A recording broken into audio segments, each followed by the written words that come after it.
I don't know if anybody at this point is unaware of the whole Coldplay Astronomer CEO and Chief People Officer, CHRO affair situation where the CEO of Astronomer and the CHRO got caught. They were in an affair and, whatever. I'm not really interested in kind of rehashing the details of it because that's not really the reason I even wanted to bring it up. Because over the last, week and a half, I've probably seen, I don't know how many references to it in my news feeds left and right. And quite frankly, a lot of them have been heartbreaking to me because of just the heartlessness of the way people respond to it, the just almost kind of cruelty they have towards this. And it's like, there's so many other horrible things going on in the world. And like, this is the one we're going to crucify people for this. And I'm not saying what they did was fine. Don't take that as Christopher saying what happened was okay.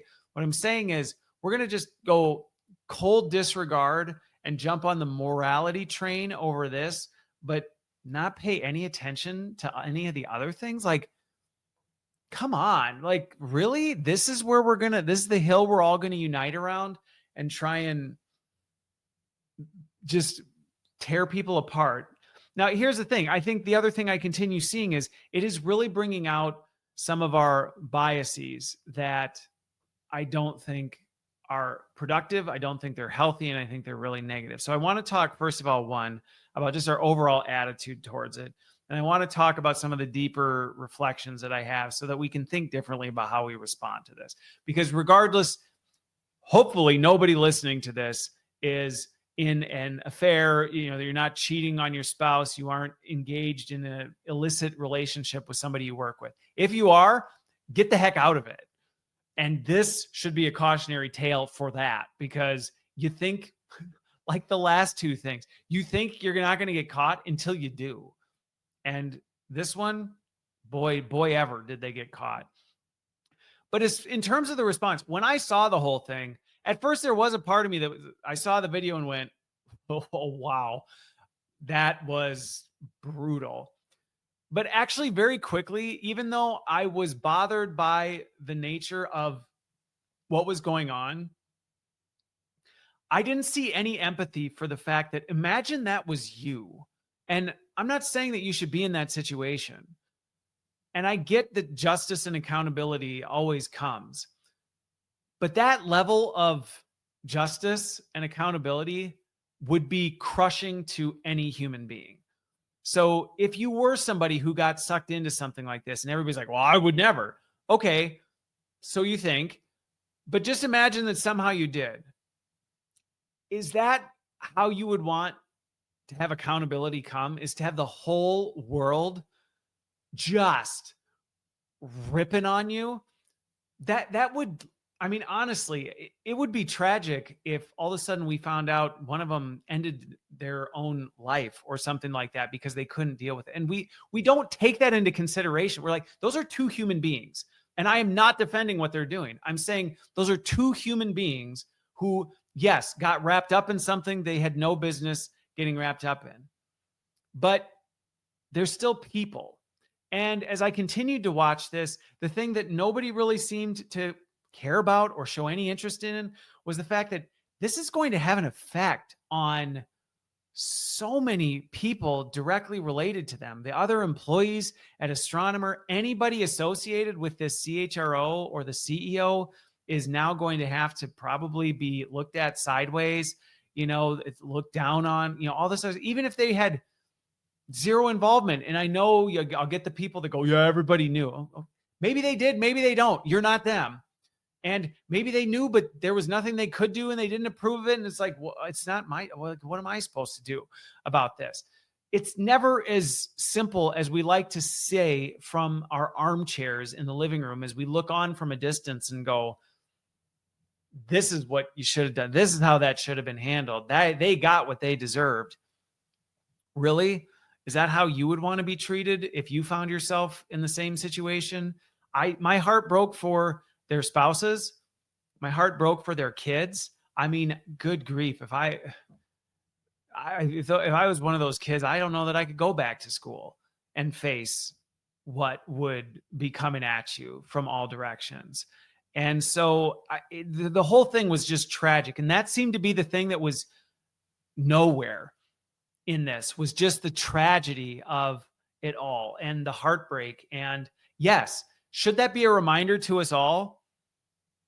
Don't do things you know you shouldn't do. And as much as we live in a culture that says, be you, do what you want. Well, this was a prime example that clearly we don't mean that.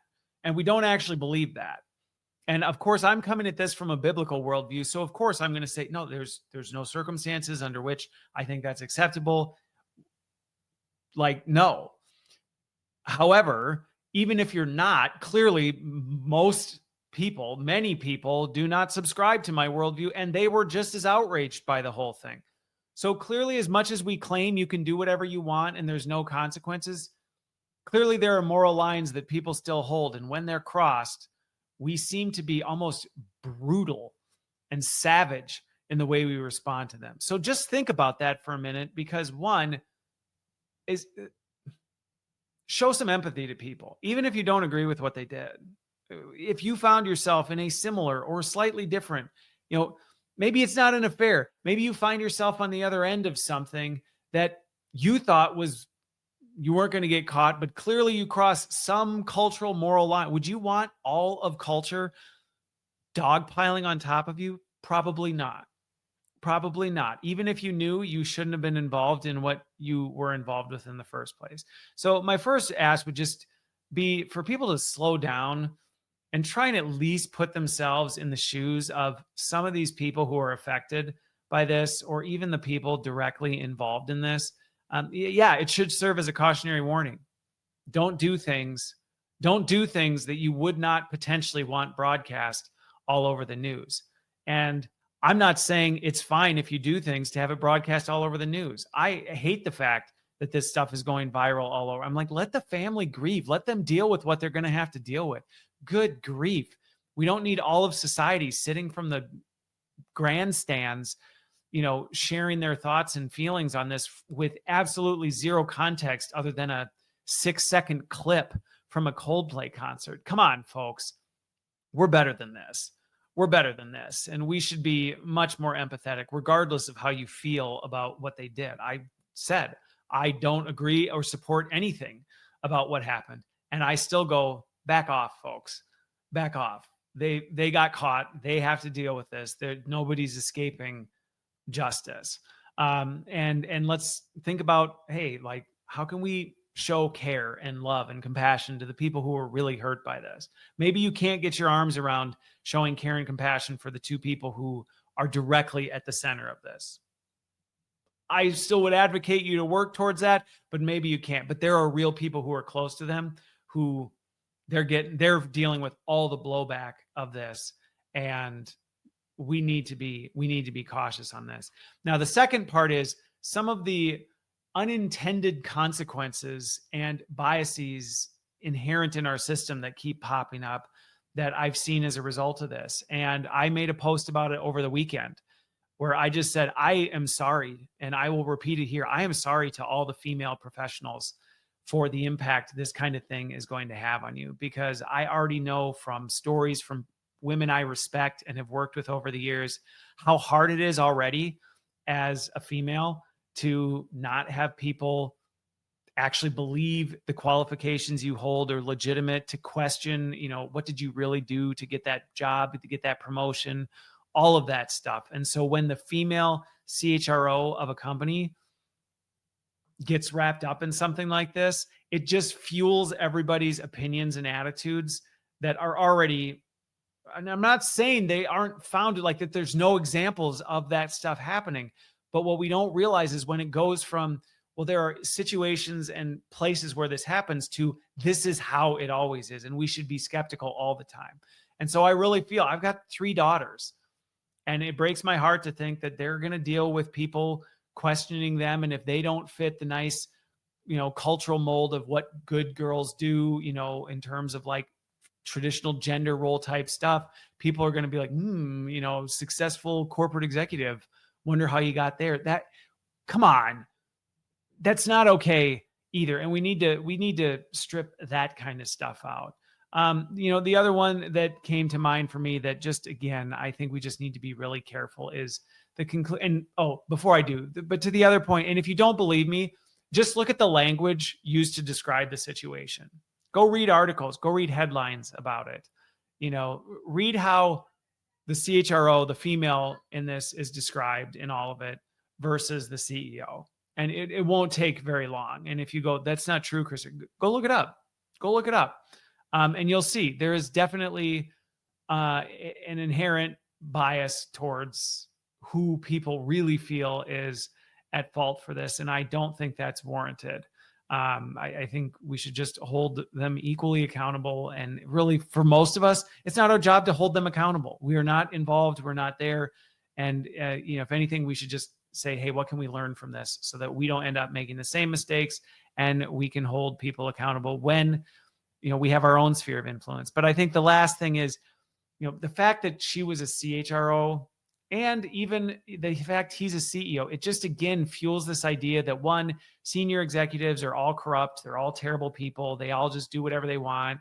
And, the CHRO, that HR is just useless, and it's a bunch of people doing useless things and all this other stuff. I know people who are CEOs, and I've worked in HR. I have lots of friends who are in HR. They're really good, well-meaning people in those roles. And so I just don't like that this seems to be fueling this inherent hatred that we have towards certain groups of people already. And yes, I know I'm not marginalizing different instances where that happens and going, oh, let's feel bad for these groups, but I'll overlook it over here. That's not what I'm doing. I'm actually heartbroken by just the nature of the favoritism and the vitriol and the hate that we seem to pick and choose and turn on and off depending on who it's falling on. And we've got to stop that. I'm not saying don't hold people accountable to their behaviors. What I'm saying is let's hold them accountable to their behaviors and treat them with kindness and empathy and understanding. And that's not in competition with accountability. You can still hold people accountable and treat them that way. But then let's not let that bleed into, oh, so this is how these people are. This is how this always is. This is how this always works. Like, no, it doesn't always work that way. And I say that as somebody who has a really hard time sometimes fighting back cynicism because of some of the things I see. But even amidst that, I still see glimmers of bright spots, and I still see companies and leaders who really are trying to do the right thing. And I see people who are not playing into some of these stereotypes and archetypes that are all over the place. So hang on to that, hold tightly to that hope, because it is there. And the more you buy into it, the more you become the very thing that you think you're fighting against. You're just a different flavor of it. And we don't need more of that in the world right now.